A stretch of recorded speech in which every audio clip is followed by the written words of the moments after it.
So আজকে আমরা কথা বলবো ডিমন স্লেয়ার ইনফিনিটি ক্যাসেল মুভিটা সম্পর্কে। মুভিটা পার্সোনালি আমার কেমন লেগেছে আর কেমন ছিল মুভিটা এগুলি বলবো।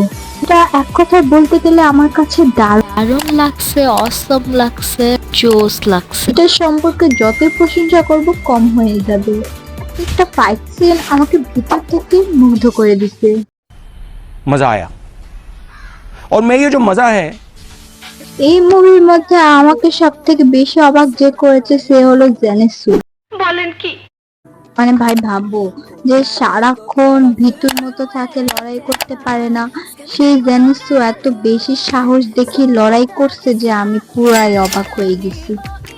জেনেসের মতো ক্যারেক্টারের এত বেশি চেঞ্জেস আমি আসলে হজম করতে পারছি না, কিন্তু যাই হোক জোস লাগছে একদম। আর আকাজার অ্যান্টি তো পুরাই হল কাঁপিয়ে দিছে ভাই।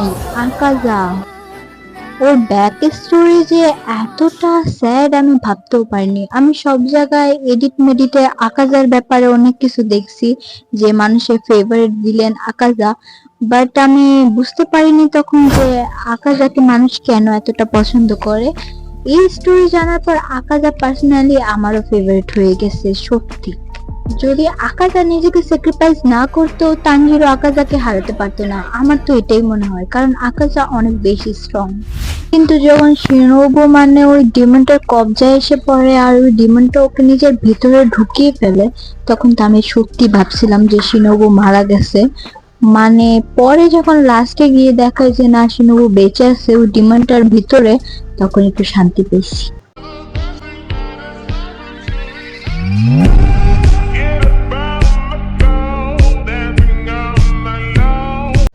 আর শিনোবুর ব্যাক স্টোরি এত স্যাড ছিল আমি আসলেই জানতাম না, মুভিতে আমি জানতে পারলাম আসলে খুবই স্যাড। মানে প্রত্যেকটা ডিমনের প্রত্যেকটা হাসির আর কোনো ব্যাক স্টোরি অনেক বেশি স্যাড থাকে। আর ওরা শুধু শুধু ডিমন আর হাসিরা হয় না, অনেক বেশি সফর করার পর ওরা এই পর্যায়ে আসে। আর যদি এই মুভিটার অ্যানিমেশনের কথা বলি তাহলে এক কথা অনেক বেশি জোস ছিল, অনেক বেশি অসম ছিল। যখন ক্যাসেলটা এভাবে ঘুরে ঘুরে দেখাইছে না ভাই, মানে এত বেশি ভালো লাগছে জিনিসটা, কি বলবো তোমাদের। আর এক একটা ফাইট সিন যখন আসে ভাই, মানুষ হলের মধ্যে চিৎকার চেঁচামেচি করে একদম ভরেই ফেলে, ওরা এতটাই এক্সাইটেড ছিল। আমি একমাত্র ভূমগয়ের প্রাণী যে অনেক বেশি হওয়ার পর প্রকাশ করি না, মনের ভিতর চেপে রেখে দিই। ডিমন স্লেয়ার তো এমনি আমার ফেভারিট অ্যানিমে, আর এত সুন্দর অ্যানিমেশন দিয়ে আমার মনে এমনিতেই কেড়ে নিছে। আর ডিমন স্লেয়ারের একটা বিষয় অনেক বেশি ভালো লাগে যে প্রত্যেকটা ক্যারেক্টারের ব্যাক স্টোরি খুব ভালো করে দেখায় আমাদের, যেন আমরা ওই ক্যারেক্টারের সাথে রিলেট করতে পারি। এই জিনিসটা খুব ভালো লাগে আমার ডিমন স্লেয়ারের। অন্য কোনো অ্যানিমেতে দেখায়, মানে খুবই কম অ্যানিমেতে এমন আছে যে ব্যাক স্টোরি দেখায়, যেমন নারুটোতে তো দেখায়, তারপর অ্যাটাক অন টাইটানেও দেখায়, কিন্তু এখন নতুন নতুন কয়েকটা অ্যানিমে আসছে না, এই আসলো এই শেষ হয়ে গেল এরকম, ভাই এরকম ভালো লাগে না। এগুলো ভাই যে এক একটা এপিসোডে পুরাই মন জিতে নেয় আর এক একটা ক্যারেক্টার ব্যাক স্টোরি খুব ভালো করে দেখায়, এগুলোকে বলে অ্যানিমে।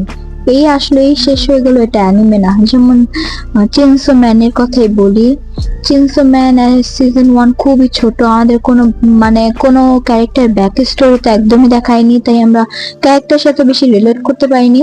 ডেনজির সাথে কিছুটা রিলেট করতে পারছি কারণ ওটা দেখাইছে, কিন্তু আর কারোটাই ভালো করে দেখায়নি। আর আরো অনেক অ্যানিমে আছে যেরকম যে এই আসলো এই শেষ হয়ে গেল, এগুলোতে কোনো মজা নেই। আমি পার্সোনালি আমার পছন্দের কথা তোমাদের বলছি, তোমাদের পছন্দ আলাদা হতে পারে, তোমাদেরও খুব ভালো লাগতে পারে এইসব অ্যানিমে, কিন্তু আমার যেমন অ্যানিমে পছন্দ আমি তোমাদের সাথে সেরকম অ্যানিমে শেয়ার করছি। আমার কথা কেউ মাইন্ড করে থেকে প্লিজ মাফ করে দিই, কারণ আমি ভুলভাল অনেক কথা বলে দিই। সো তোমরা যারা দেখোনি এখনো Demon Slayer infinity castle, please গিয়ে দেখো, অনেক ভালো একটা মুভি, দেখলেই বুঝবে। আর যারা যারা দেখছো কমেন্টে জানিয়ে দাও কেমন লাগছে। আর দেখা হবে তোমাদের সাথে নেক্সট ভিডিওতে, ততক্ষণের জন্য আল্লাহ হাফেজ।